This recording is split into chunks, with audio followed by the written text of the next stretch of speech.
यदा यदा हि धर्मस्य ग्लानिर्भवति भारत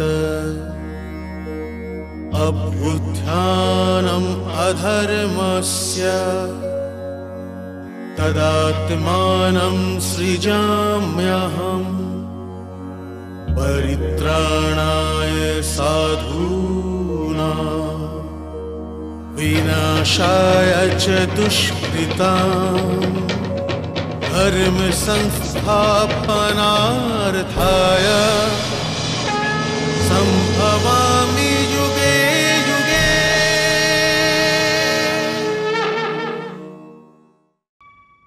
রাজনীতির ভিত্তি কর্তব্যের জ্ঞান, আর কর্তব্য হলো অন্যদের অধিকারকে প্রণাম করে তাকে স্বীকার করে নেবার নাম। রাজার অধিকার প্রজার কর্তব্য, আর প্রজার অধিকার রাজার কর্তব্য।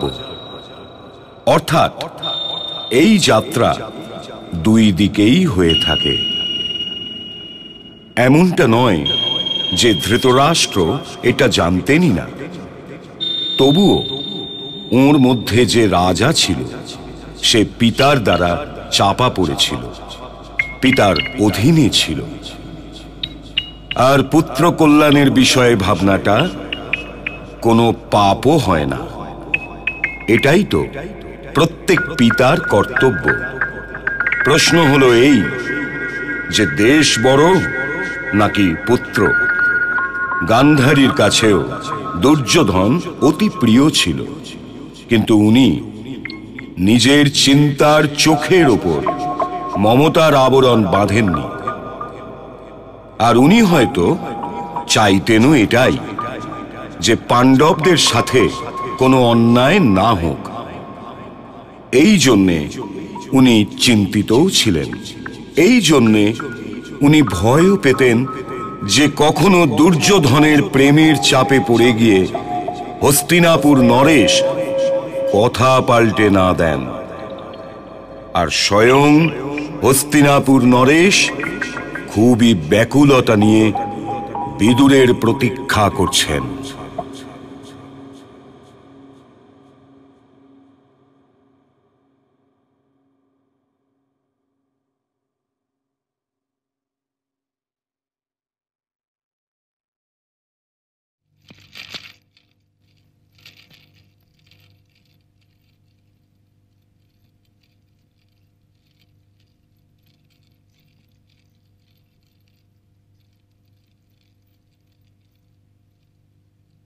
প্রণাম মহারাজ। তুমি তো অনেকক্ষণ অপেক্ষা করালে। ক্ষমা চেয়ে নিচ্ছি মহারাজ, আমি তখনও নিজের নিবাসস্থান পর্যন্ত পৌঁছতেই পারিনি। ওই অবস্থায় আদেশ পেতেই ফিরে এসেছি। কি আজ্ঞা আছে? স্থান গ্রহণ করো, বিষয়টা ভীষণ গুরুতর। যতক্ষণ মহারাজ নিজের স্থান গ্রহণ না করেন আমি কি করে বসতে পারি বলুন? সব সময় সংস্কৃতির পাঠ পড়িও না বিদুর। এখানে কেই বা দেখছে যে তুমি নিজের মহারাজের বসবার আগে বসে পড়েছ নাকি ওনার বসার পর? তোমার মহারাজ ছাড়া এখানে আর কেউ নেই। আর আমিও তো নেত্রহীন। আপনি ছাড়া এখানে আমিও তো আছি।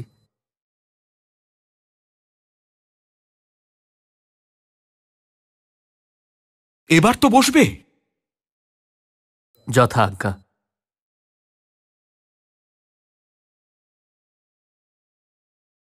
যুধিষ্ঠির দূত কেন পাঠিয়েছে? এটা তো আপনি ভালোভাবেই জানেন মহারাজ। স্বয়ং ও কেন এলো না? হয়তো মহারাজকে লজ্জিত করতে চাইছিল না। আমি কেন লজ্জিত হব? আমি কি দ্রুতক্রীড়ায় হেরে যাওয়া সমস্ত রাজ্যবাটকে ফিরিয়ে দিইনি? দ্রৌপদীর বস্ত্রহরণের সময় আপনি চুপ করেই তো বসেছিলেন মহারাজ, আর যা কিছু ফিরিয়েছিলেন সেটা চাইছিলেন না। সে তো আপনি দ্রৌপদীর শাপ থেকে বাঁচার জন্য ভীত হয়ে ঢাল বানিয়ে নিয়েছিলেন।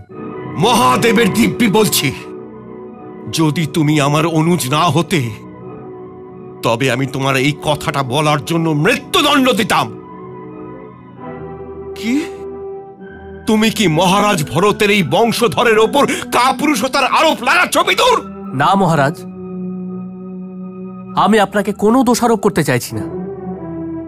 মহামন্ত্রী হবার কারণে শুধু নিজের কর্তব্য পালন করছি মাত্র। মন্ত্রীর এটাও একটা কর্তব্য মহারাজ, যে সে মহারাজের ক্রোধকে ভয় না পেয়ে সর্বদা তাকে তার হিতের কথা বলতে থাকে। তবে তুমি আমাকে আমার হিতের কথাই বলো। হস্তিনাপুরের কুশলেই আপনার হিত মহারাজ। যদি হস্তিনাপুরের কুশল না হয় তবে তো আপনিও কুশলে থাকতে পারবেন না। হে রাজন, দেশ রাজার জন্য হয় না, রাজা দেশের জন্য হন।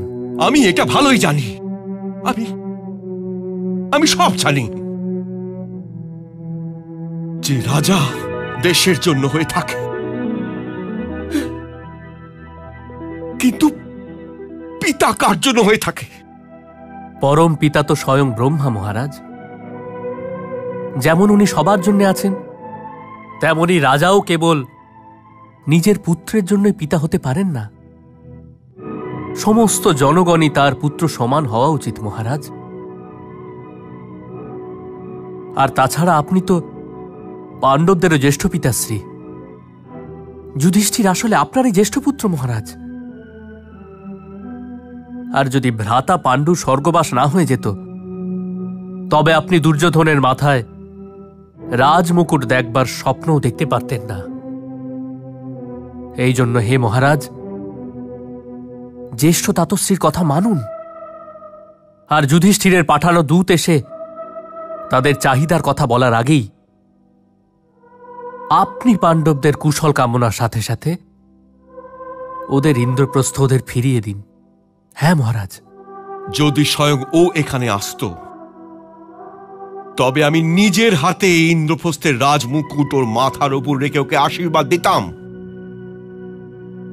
কিন্তু ও নিজের জ্যেষ্ঠ পিতার কাছে নিজের দূত পাঠিয়েছে। এই জন্য আমাকে ভাবতে হবে বিদুর, যে আমার প্রিয় যুধিষ্ঠিরের দূতকে কি উত্তর দেব। মহারাজ, আমাকে ভাবতে দাও বিদুর, আমাকে ভাবতে দাও।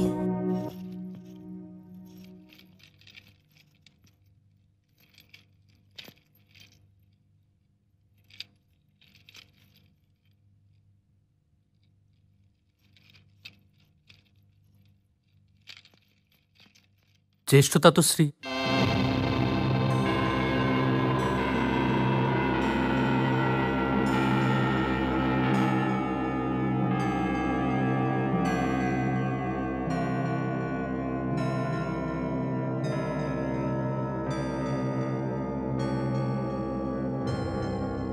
জ্যেষ্ঠ তাতশ্রী, আপনি এখনো পর্যন্ত ঘুমোননি? তুমি কি ঘুমিয়েছ পুত্র? হস্তিনাপুরের ভবিষ্যতের স্বপ্ন যারা দেখে তাদের কারুর চোখ কি বন্ধ হয়েছে আজ রাতে? এটা কি সাধারণ কথা হলো যে ধৃতরাষ্ট্রের কাছে যুধিষ্ঠির দূত পাঠিয়েছে? এটা সাধারণ কথা নয় পুত্র, সাধারণ কথা নয়।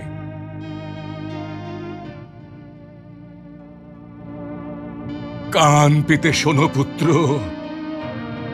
আর আমার এই বৃদ্ধ কান দুটোকে বলো যে এই দূতকে পাঠানোর পিছনে তুমি কি এগিয়ে আসা প্রলয়ের শব্দ শুনতে পাচ্ছ না? এটা কি আমার কান বেজে চলেছে নাকি সত্যি পদশব্দ? আমার কেন জানি না মনে হচ্ছে যে আমি পড়ে থাকা মৃতদেহের ক্ষেতে একলা দাঁড়িয়ে রয়েছি। কেন মনে হচ্ছে আমার যে আমি পড়ে থাকা মৃতদেহের ক্ষেতের মধ্যে একলা দাঁড়িয়ে রয়েছি? কেন?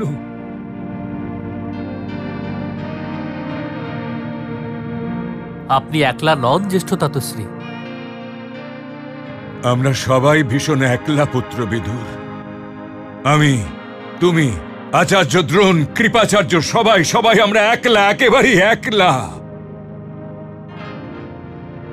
আর আমি এটা চিন্তা করছিলাম, যে সমাজ নিজের শুভাকাঙ্ক্ষীদের একলা ছেড়ে দেয়, সেই সমাজের ভালো আর কতটা হবে?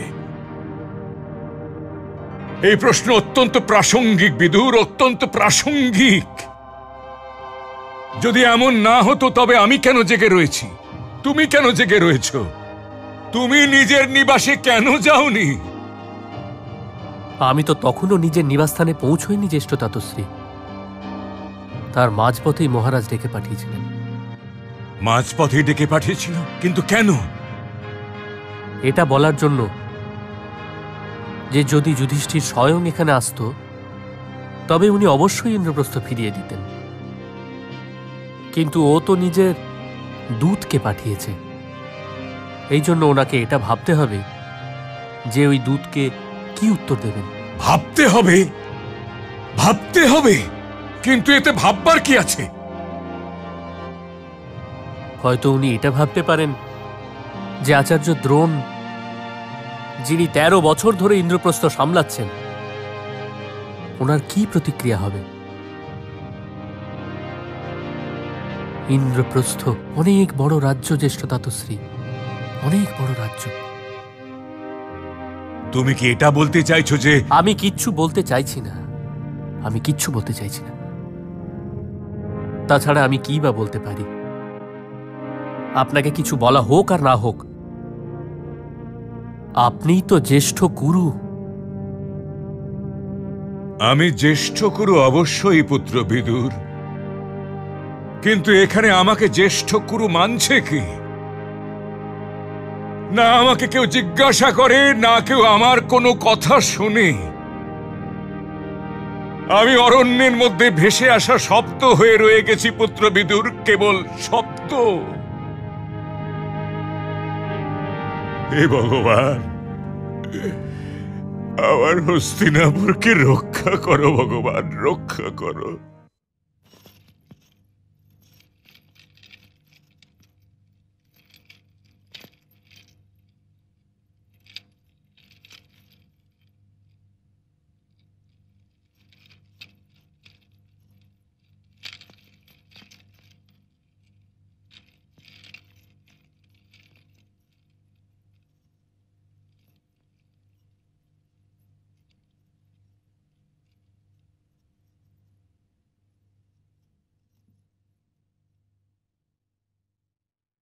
তোমরা যাও।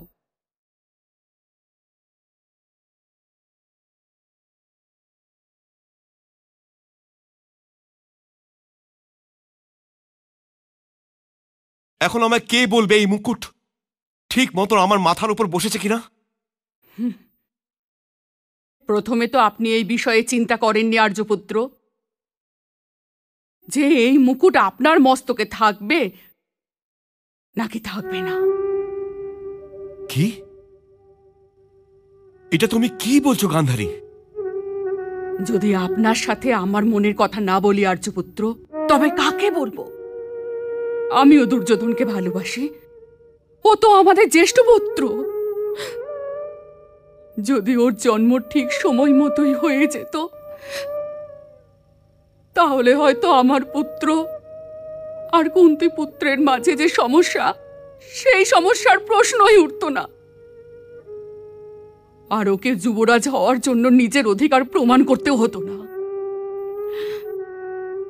কিন্তু ও যুধিষ্ঠিরের থেকে ছোট তো বটেই,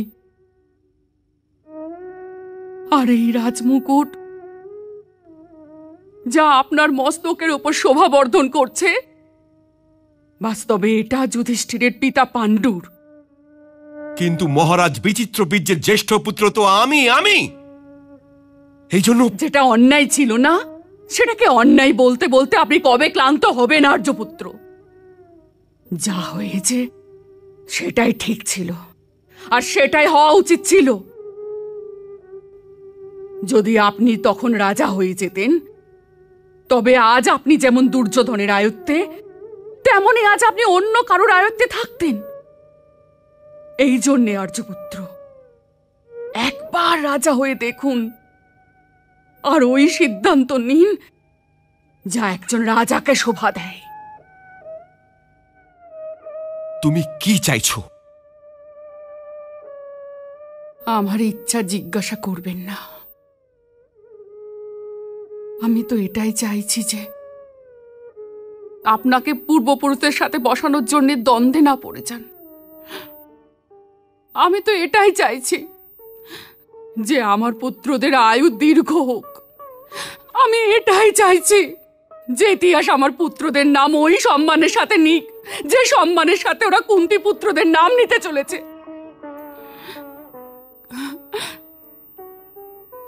কিন্তু মনে হচ্ছে যে আমার এই ইচ্ছার কোনো অর্থ নেই।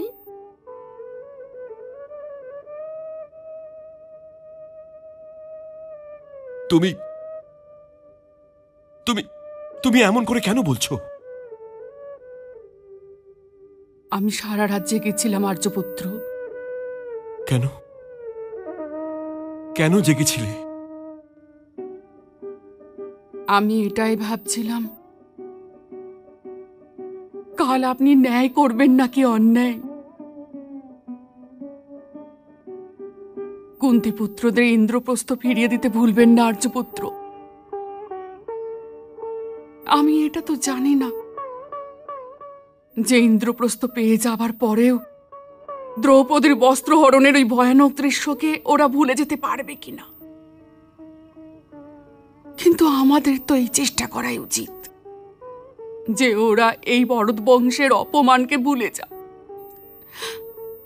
আর আমার পুত্রদের ক্ষমা করে দিক।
অনুজ পুত্র যুধিষ্ঠিরের দূতকে উপস্থিত করা হোক।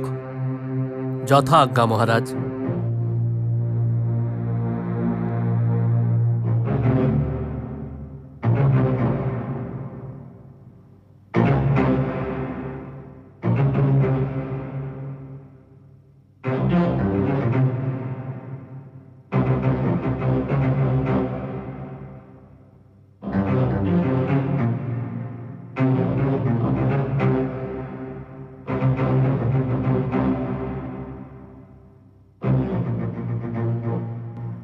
মহারাজের জয় হোক।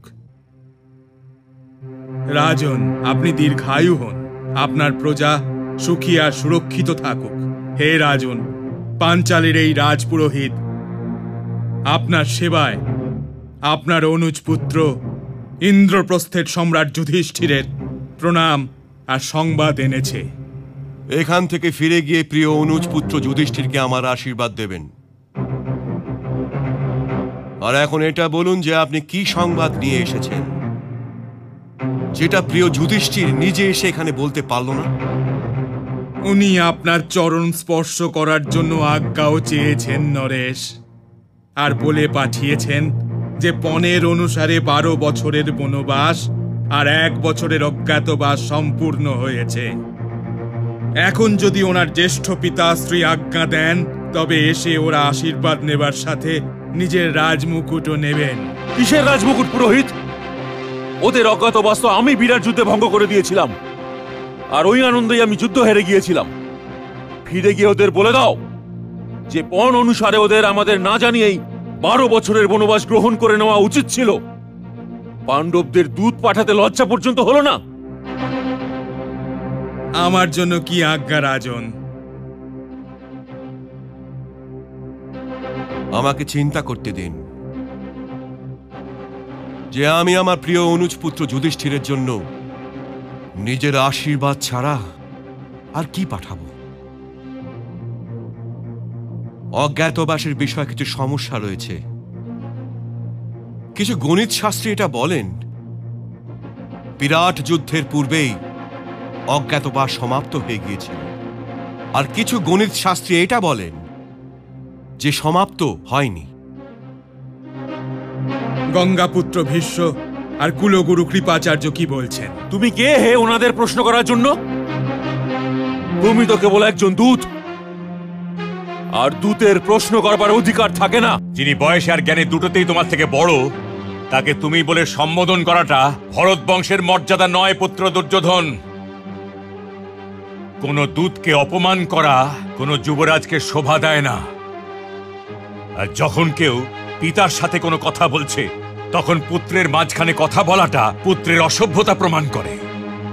এই জন্য নিজের স্থান গ্রহণ করো।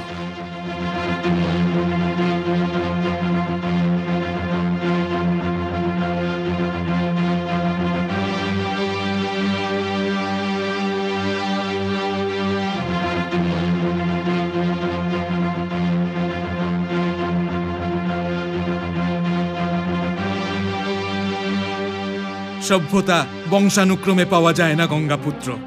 আপনি বিশাল ভাগ্যশালী রাজপুরোহিত, কারণ আপনি একজন ব্রাহ্মণ আর একজন দূত।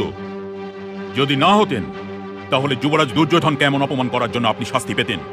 যান আর সম্রাট যুধিষ্ঠিরকে এটা গিয়ে বলুন যে এখন 12 বছরের জন্য বনবাসে চলে যাক। তার সমাপ্তির পরে দেখা যাবে। এটা বড়ই আশ্চর্যের বিষয় রাজন যে আপনার রাজসভাতে কেবল আপনিই কথা বলছেন না, বাকি সব লোকেদেরই বলবার অধিকার আছে। আমি ইন্দ্রপ্রস্থ নরেশ যুধিষ্ঠিরের পক্ষ থেকে এই অঙ্গীকার করছি, যদি গঙ্গাপুত্র ভীষ্ম, আচার্য দ্রোণ, কৃপাচার্য, মহাত্মা বিদুর এদের মধ্যে থেকে কেউ একজনও এটা বলে যে বিরাট যুদ্ধতে অর্জুন আর দুর্যোধনের মুখোমুখি হওয়ার পূর্বে ওদের অজ্ঞাতবাস শেষ হয়ে যায়নি, তবে পাণ্ডব 12 বছরের বনবাস আবার গ্রহণ করবে।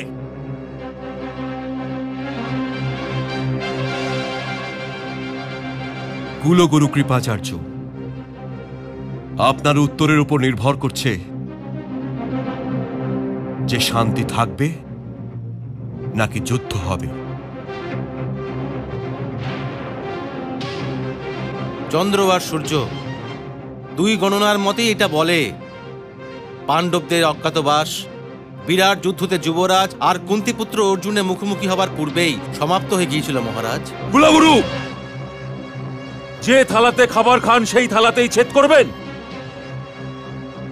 চন্দ্র আর সূর্যের গণনাগুলো যা কিছু বলুক, কিন্তু আমি গান্ধারী পুত্র দুর্যোধন এটা বলছি যে পাণ্ডবদের অজ্ঞাতবাস ভঙ্গ হয়ে গিয়েছিল, আর যা আমি বলছি সেটাই সত্যি। তবে কি আমি মহারাজ যুধিষ্ঠিরের কাছে ওনার সংবাদের উত্তরে হস্তিনাপুরের এই অসত্য সত্য নিয়ে যাব মহারাজ? না না, আপনি প্রিয় যুধিষ্ঠিরকে গিয়ে বলবেন যে আমি শীঘ্রই নিজের কোনো দূতের দ্বারা আমার প্রস্তাব পাঠাবো।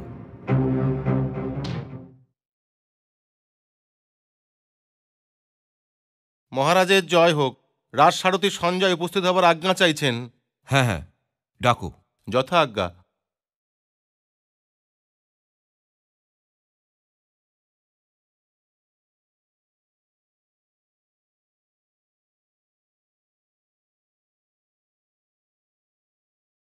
এসো সঞ্জয়।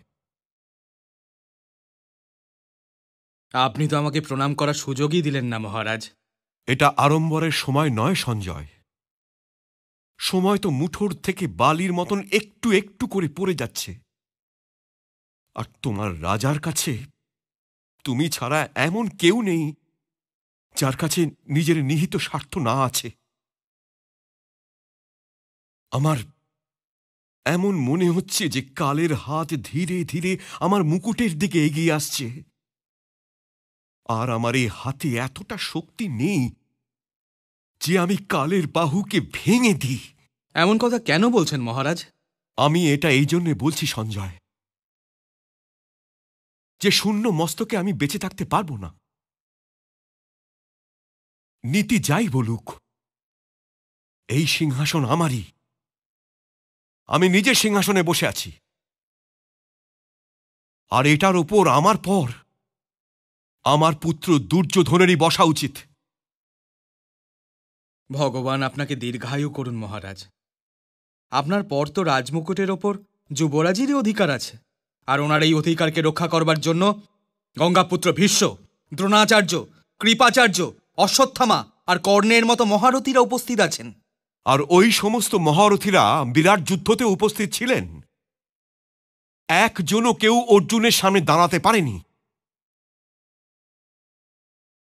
এই জন্য যুদ্ধ আমার হিতে নয় সঞ্জয়, যুদ্ধ আমার হিতের জন্য নয়। তবে আমার জন্য কি আদেশ মহারাজ?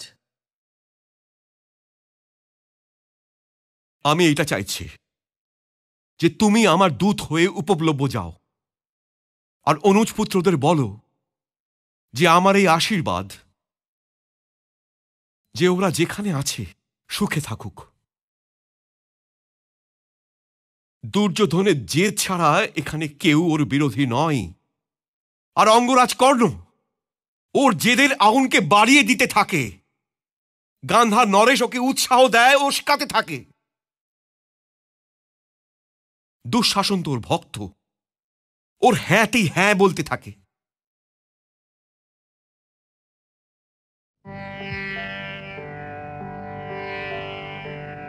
আর স্বয়ং আমি পুত্রমোহের রোগী, ওর জেদ সম্পূর্ণ করার চেষ্টা করি, কিন্তু ও পাণ্ডবদের যুদ্ধতে হারাতে চাইছে। আমি ওর এই জেদ কি করে সম্পূর্ণ করব? ত্রিলোকে এমন কেউ পরাক্রমী আছে যে অর্জুন, যুধিষ্ঠির, ভীম, নকুলা, সহদেবের মতন যোদ্ধাদের আহ্বান করতে পারে? শুনছি যে অভিমন্যু অর্জুনের থেকে কিছু কম নয়। আর তাছাড়া সব থেকে কঠিন সমস্যা হলো এই সঞ্জয়, যে ওরা সব দেবকী নন্দন কৃষ্ণের সুদর্শন চক্রের কৃপা ছায়াতে আছে। আমি ভীষণ ভয়ে রয়েছি সঞ্জয়, ভীষণ ভয়ে রয়েছি। ওর নিজের বাণের মুখ আমার দিকে করবে না, কারণ ও সম্মানীয় পুরুষ। কিন্তু আমার দুর্যোধনের কি হবে? কোনো কবচ অর্জুনের বাণকে আটকাতেই পারবে না। তাছাড়া এটাও তো সত্যি কথা সঞ্জয়,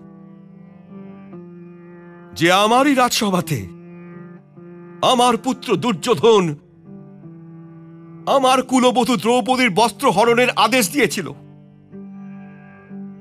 আমার পুত্র দুঃশাসন ওর বস্ত্র হরণ করার চেষ্টা করেছিল। আবার এটাও অসত্য নয় সঞ্জয় যে কর্ণ আমার কুলবধূ দ্রৌপদীকে বেশ্যা বলেছিল।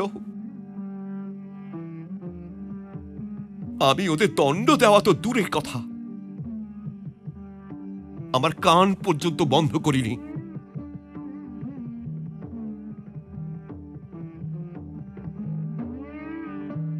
তবে এখন আমি ওদের কোন মুখ নিয়ে বলবো পুত্র যে ভুলে যাও যে তোমাদের সাথে কি কি হয়েছিল? আর যেদিন অর্জুন বিরাটে হস্তিনাপুরের সেনাদের হারিয়ে দিয়েছিল, সেদিন জ্যেষ্ঠ তাতশ্রী ছিলেন, আচার্য দ্রোণ ছিলেন, কৃপাচার্য ছিলেন। আর সেই দিন আমার এই অন্ধ চোখ দুটো সেই স্বপ্ন দেখা ছেড়ে দিয়েছিল যে আমার পুত্র দুর্যোধন পাণ্ডু পুত্রদের যুদ্ধে হারাতে পারবে। তাহলে সন্ধি ছাড়া আর কি বা বাকি থাকে?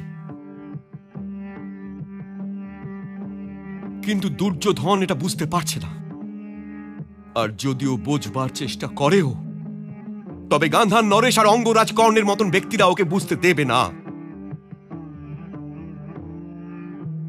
এই জন্য হে সঞ্জয়, রথ নাও আর উপপ্লব্য যাও, ওখানে গিয়ে যুধিষ্ঠিরকে বোঝাও পাণ্ডবদের মধ্যে শুধু ওই আছে যে নিজের ক্রোধকে জয় করেছে। ওকে বলো যে ওর জ্যেষ্ঠ পিতা যুদ্ধ চায় না, শান্তি চায়। ওকে আশ্বাস দাও,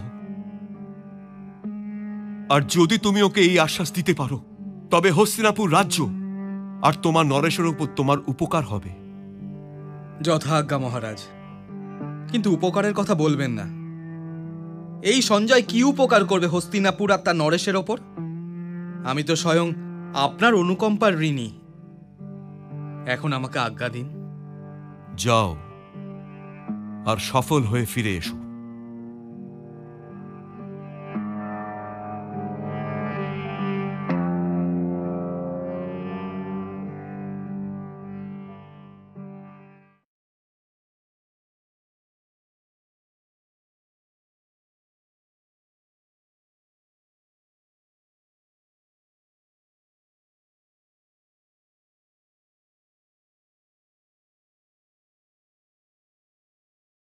প্রণাম সঞ্জয়। এই সুতপুত্রের জন্য এই সম্মান উচিত নয় মহারাজ। সম্মান কোনো পিতার থেকে পাওয়া বংশগত সম্পদ নয় সঞ্জয়, সম্মান ব্যক্তির সম্পত্তি।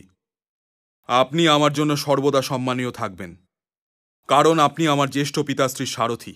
সারথি তো তখন থাকবে না মহারাজ যখন রথ থাকবে। প্রথমে আমার পাশে আসন গ্রহণ করুন সঞ্জয়, আসুন। আর এখন এটা বলুন যে জ্যেষ্ঠ পিতাশ্রী আর জ্যেষ্ঠ মাতাশ্রী কেমন আছেন? জানি না আমার চোখ থেকে ওনাদের দর্শনের আনন্দাশ্রু কবে ঝরবে। জানি না আমরা এই মরীচিকা থেকে কবে মুক্তি পাব। এমন প্রশ্নের উত্তর তো কেবল বিধাতার কাছেই থাকে মহারাজ। কিন্তু মহারাজ কুশলে আছেন, আর উনি আপনার জন্য ওনার আশীর্বাদ পাঠিয়েছেন।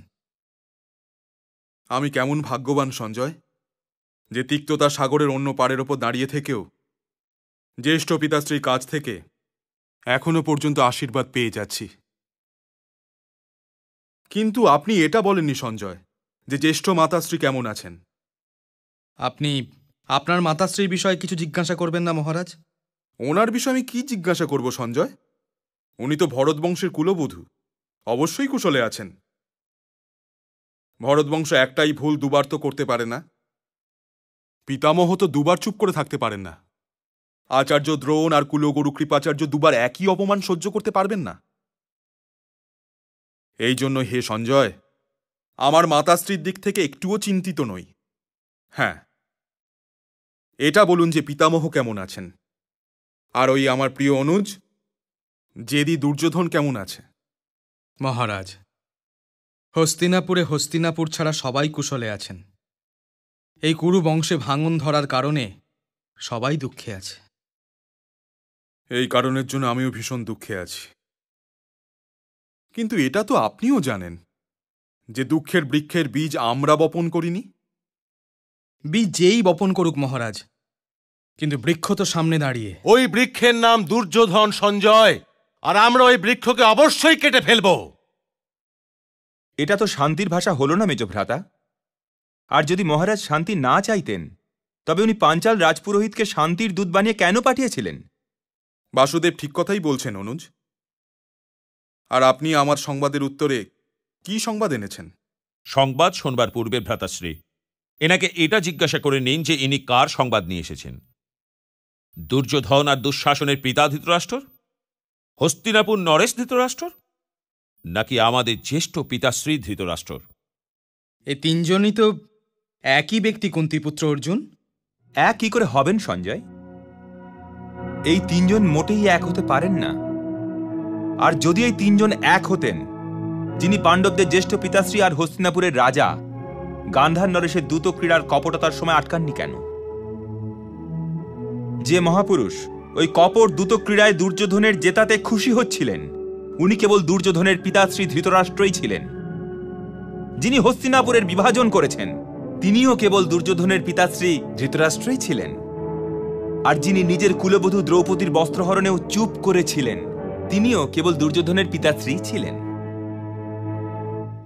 আজ হস্তিনাপুরের সিংহাসনের ওপর কোনো রাজা তো নেই।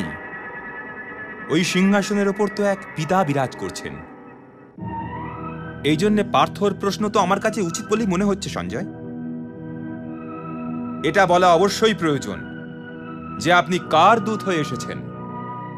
হে দেবকী নন্দন, আমি হয়তো তিনজনেরই দূত। আর হে গিরিধারী, আমার বৃদ্ধ চোখের সামনে যা কিছু দেখতে পাচ্ছি সেই দৃশ্য মোটেই শুভ নয়। তবে হে সঞ্জয়, কৃপা করে প্রথমে এটা বলুন যে আপনার দূরদৃষ্টি কি দেখতে পাচ্ছে।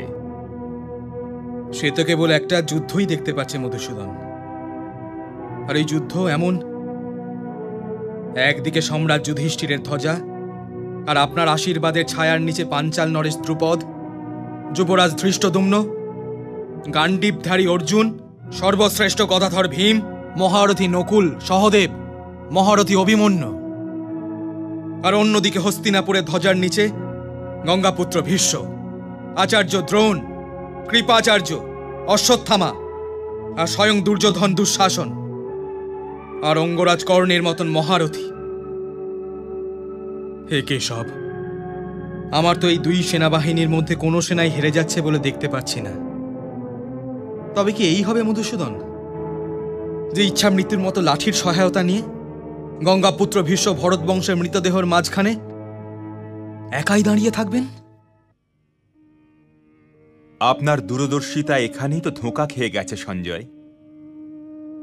হে রাজদূত সঞ্জয়, যখন দুজন সেনা যুদ্ধ করতে থাকে তখন তার মধ্যে একজনের পরাজয় তো নিশ্চিত। কিন্তু আমি কি করব বাসুদেব কৃষ্ণ? এই দুই সেনাদলের মধ্যে পরাজয় যাদেরই হোক না কেন, আমার হৃদয় তো অবশ্যই রক্তাক্ত হয়ে যাবে। হে কেশব, আমি এই সমস্ত রাজকুমারদের আমার কোলে নিয়ে ঘুরেছি, এদের সকলের ছেলেবেলা দেখেছি। আমি এদের মৃতদেহ দেখতে চাই না। না,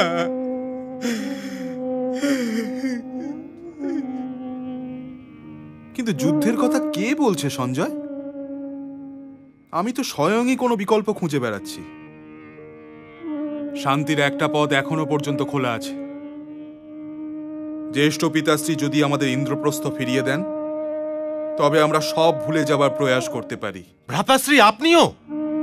নিজের জ্যেষ্ঠ ভ্রাতাকে মাঝখানে আটকানো উচিত নয় অনুজ। যদি আমরা যুদ্ধ চাইতাম সঞ্জয়, তবে দূত কেন পাঠিয়েছি? তবে তো আমরা সেনা নিয়ে যেতাম আর হস্তিনাপুরের দ্বারে আঘাত করতাম। এই জন্য কৃপা করে এটা বলুন যে জ্যেষ্ঠ পিতাশ্রী আমাদের প্রস্তাবের উত্তরে কি প্রস্তাব পাঠিয়েছেন? আমি কোনো প্রস্তাব নিয়ে আসিনি মহারাজ। আমি তো কেবল একটা আশীর্বাদ নিয়ে এসেছিলাম। আমার মহারাজ বলেছেন যে আপনারা সবাই ধর্মশীল, যেখানে আছেন সেখানেই থাকুন।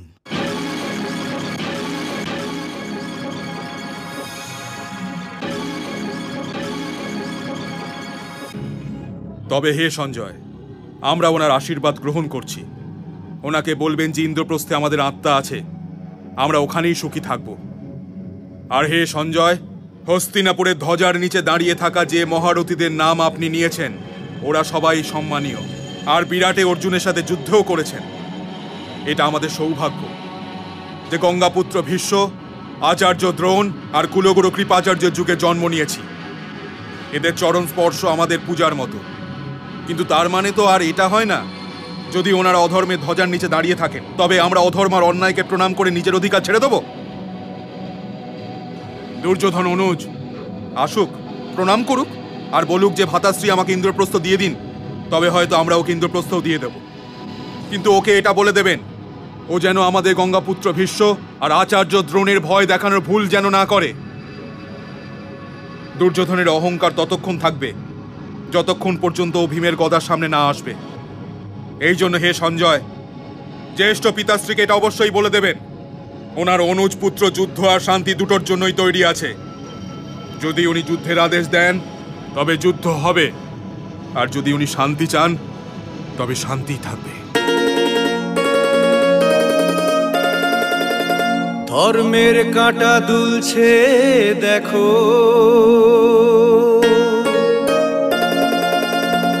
যুদ্ধ শান্তির ভারে,